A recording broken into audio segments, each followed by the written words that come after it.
Halo Madya Putra, Madya Putri, selamat pagi. Selamat pagi semua. Semangat pagi. Kalian sudah siap belajar? Sudah bangun? Sudah semangat? Ya, ayo siapkan diri kamu, kita belajar lagi. Hari ini, pagi hari ini. Tapi sebelum kita belajar, kita berdoa dulu. Mari, tunduk kepala, pejamkan mata, kita berdoa.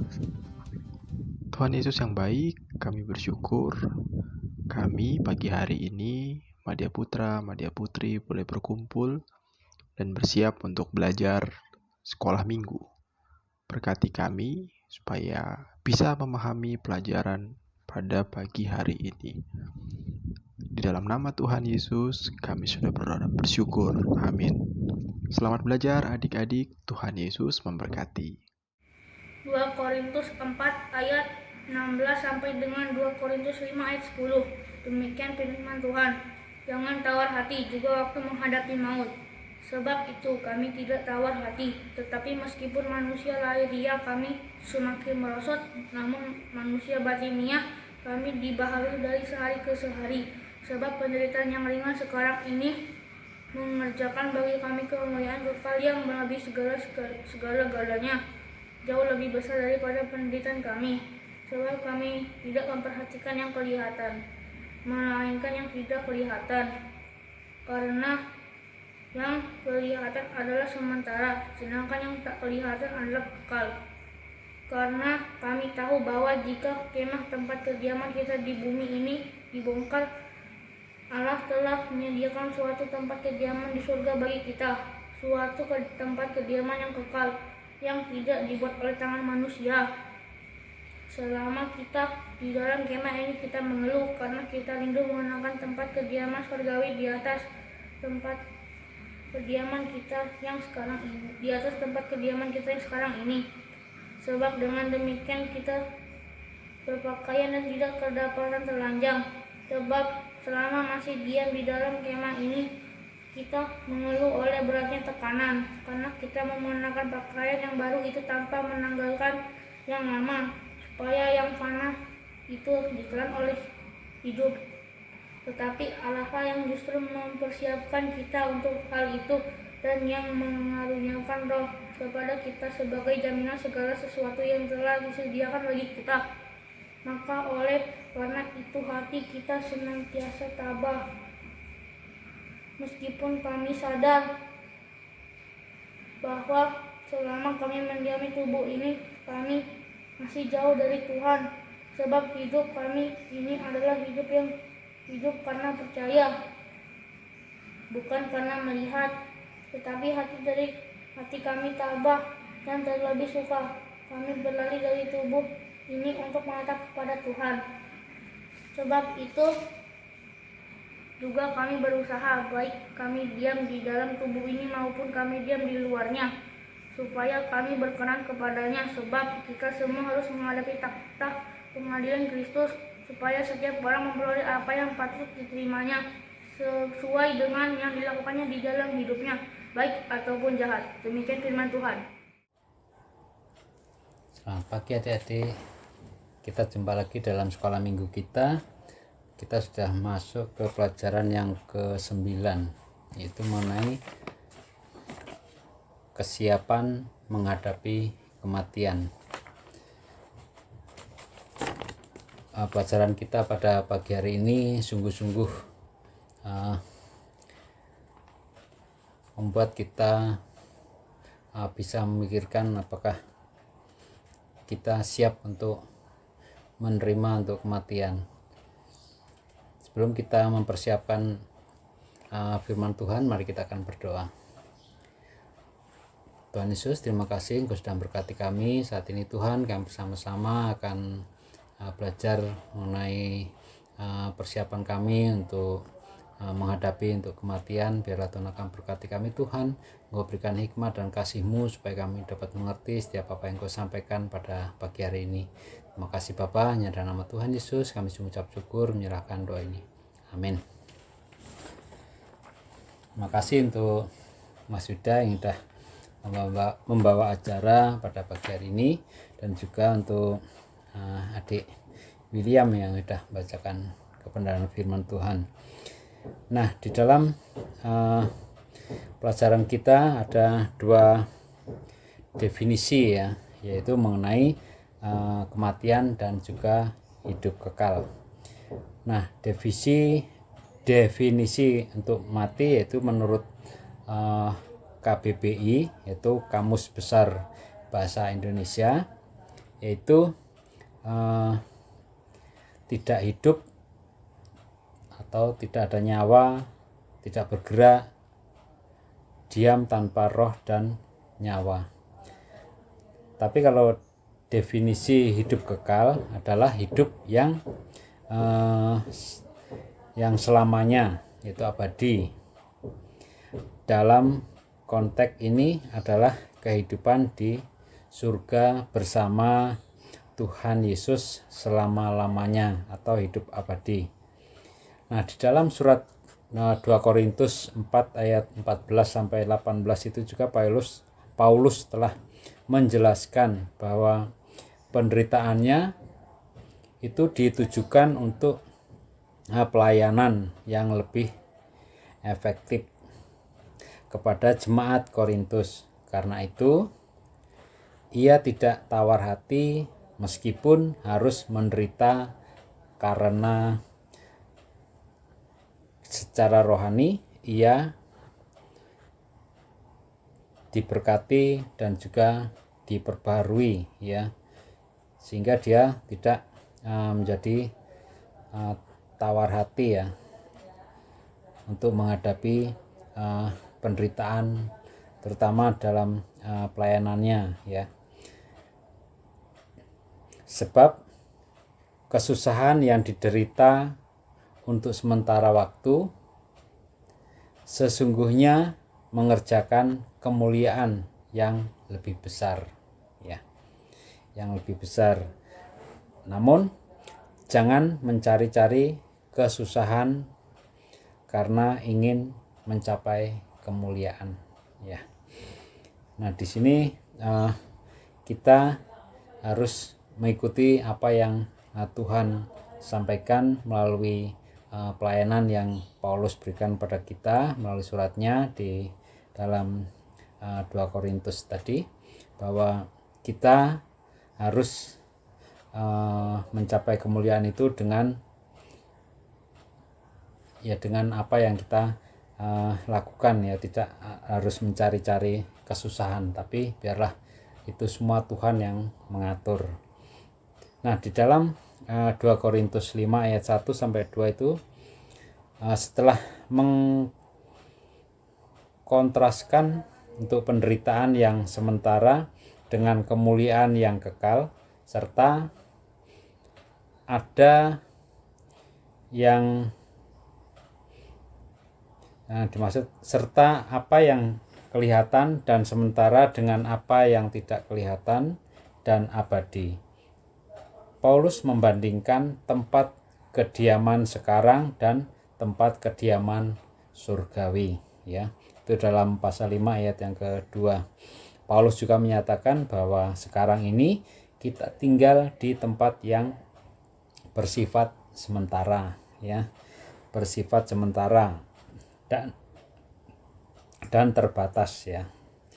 Jika tempat ini rusak, kita tetap memiliki pengharapan ya, kita memiliki pengharapan, yaitu sebuah tempat kediaman yang bukan dibangun dengan tangan manusia ya, yakni tempat kediaman di surga. Lalu dalam surat 2 Korintus 5 ayat 3 sampai 5 di sini dikatakan, karena di dunia ini kita juga mengalami berbagai kesusahan dan pencobaan. Allah memberikan kepada kita Roh Kudus sebagai jaminan ya. Itu dalam pasal yang kelima ayat yang kelima. Lalu kehadiran Roh Kudus dalam kehidupan Paulus juga memberikan sebuah jaminan bahwa Allah berkarya ya. Allah berkarya di dalam dirinya meski ia sedang dalam keadaan susah, ya. Maka di dalam segala keadaan Paulus selalu berusaha untuk hidup menyenangkan hati Allah, ya. Menyenangkan hati Allah, terutama karena kesadaran bahwa suatu saat semua orang akan menghadapi tahta pengadilan Kristus untuk mempertanggungjawabkan segala sesuatunya, ya. Kemudian dalam 2 Korintus 5 ayat 6 sampai yang ke-10, di situ juga ketabahan hati dan keteguhan iman diperlukan untuk melangkah, ya, untuk melangkah dalam menjalani kehidupan di dunia. Iman yang kuat terhadap Kristus menentukan kesiapan kita dalam menghadapi kematian, ya. Semakin kita beriman kepada Kristus, semakin kita siap, dan semakin kita percaya akan janjinya, hidup dengan iman bersama Kristus akan memudahkan kita dalam menjalani kehidupan. Sikap yang tabah dan beriman itu penting. Bahwa Paulus juga memberikan keyakinan akan janji Tuhan Yesus, ya, kepada jemaat di Korintus, juga kepada kita yang masih hidup sekarang. Dengan memiliki kepercayaan penuh dan keimanan yang kuat terhadap Tuhan Yesus membuat kita siap, tidak takut lagi dalam menghadapi kematian, karena kematian dalam Kristus Yesus merupakan sebuah keuntungan dan anugerah. Tekankan bahwa kita, setiap orang pasti menghadapi kematian, ya. Respon kita terhadap kesiapan kematian itu yang perlu dibentuk, yaitu melalui statement percaya kepada Yesus sebagai Tuhan dan Juru Selamat umat manusia. Tidak hanya mempercayai, namun juga juga beriman dan menjalani kehidupan sesuai dengan ajaran dan peraturan Yesus.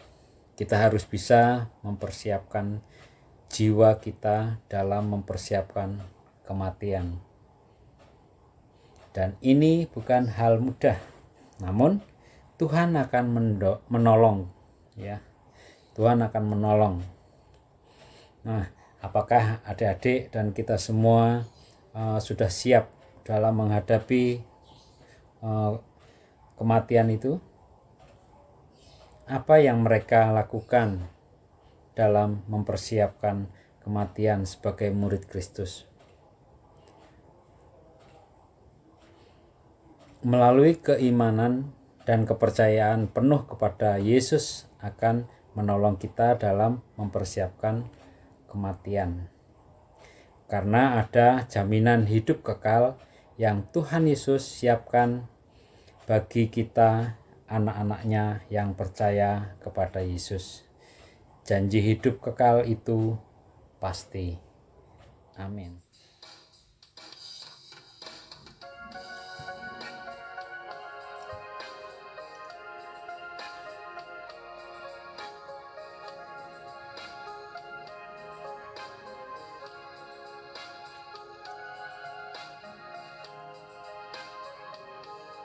Hidup ini adalah kesempatan.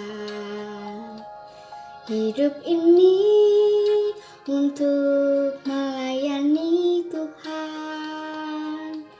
Jangan sia-siakan waktu yang Tuhan beri. Hidup ini hanya sementara.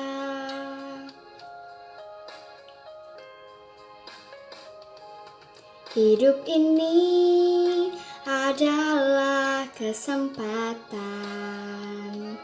Hidup ini untuk melayani Tuhan. Jangan sia-siakan apa yang Tuhan beri. Hidup ini harus jadi berkat. Oh Tuhan, pakailah hidupku selagi aku masih kuat.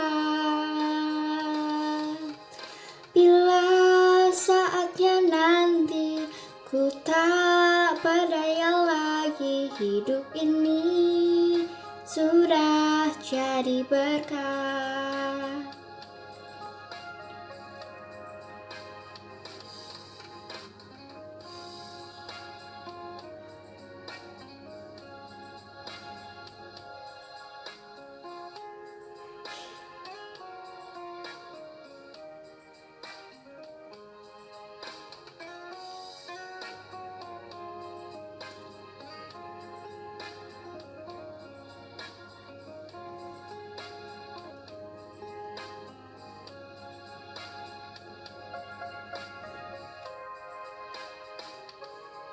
Hidup ini adalah kesempatan.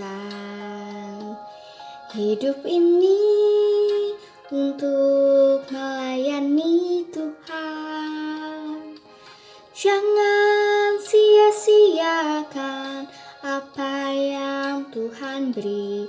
Hidup ini harus jadi berkat.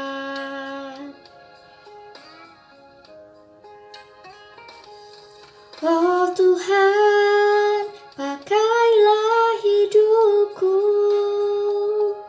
selagi aku masih kuat. Bila saatnya nanti ku tak berdaya lagi, hidup ini sudah jadi berkat. Bila saatnya nanti ku tak berdaya lagi, hidup ini sudah jadi berkat.